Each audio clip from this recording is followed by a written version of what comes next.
Hello, everyone, and welcome back to our journey through the Bible.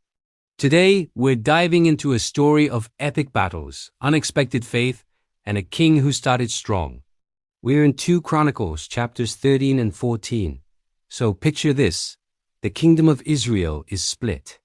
In the south, you have Judah, led by King Abijah, a descendant of David. In the north, you have Israel, led by King Jeroboam. Tensions are high, and war is about to break out. But look at the numbers. Jeroboam has a massive army of 800,000 chosen men. From a purely military standpoint, this looks like a guaranteed loss for Judah. Jeroboam is so confident that he even sets up an ambush, surrounding Abijah's smaller army from the front and the back. It's a classic pincer movement, a seemingly inescapable trap. The men of Judah look forward and see the enemy. They look behind and see the enemy. Panic starts to set in. But this is where the story takes a dramatic turn. Right when all hope seems lost, what does King Abijah do? He doesn't talk about military strategy. Instead, he stands up and gives a powerful speech. He reminds his people and Jeroboam's army of God's covenant with David. He calls out Jeroboam for turning away from the Lord, for setting up golden calves, and for kicking out the true priests. Abijah declares, "As for us, the Lord is our God, and we have not forsaken him. God is with us as our leader." Faced with certain defeat, the people of Judah do something incredible. They cry out to the Lord. They don't rely on their own strength, because they have none. They put their trust completely in God.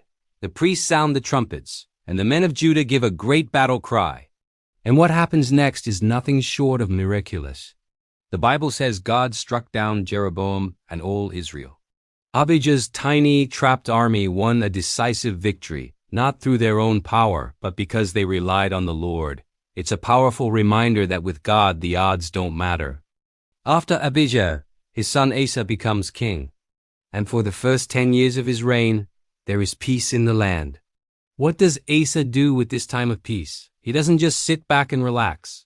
He uses this quiet period to strengthen his kingdom and, more importantly, to lead his people back to God. He removes the foreign altars and high places, smashes the sacred stones, and commands Judah to seek the Lord. He builds up fortified cities, saying, "Let us build. While the land is still ours, because we have sought the Lord our God. We sought him, and he has given us rest on every side." Asa understood that times of peace are opportunities.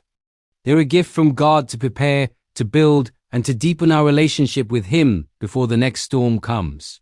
And a storm does come. An Ethiopian commander named Zerah marches against Judah with an army of 1,000,000 men and 300 chariots. Once again, Judah is massively outnumbered.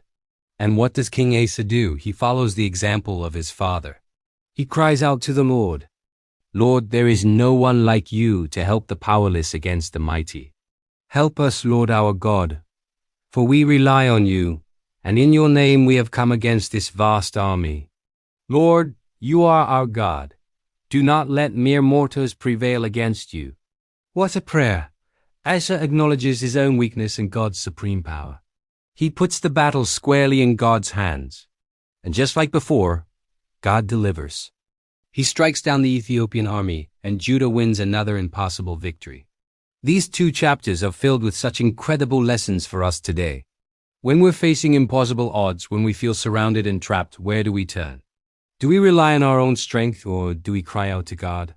And in times of peace, are we using that time to grow closer to him, to build our faith, so we're ready for whatever comes next? Asa and Abijah show us that true strength and true victory come from one place and one place only, relying completely on the Lord. Thanks so much for joining me today. I hope this story encouraged you as much as it did me. If you enjoyed this, please give it a like. And don't forget to subscribe so you don't miss our next chapter. See you next time.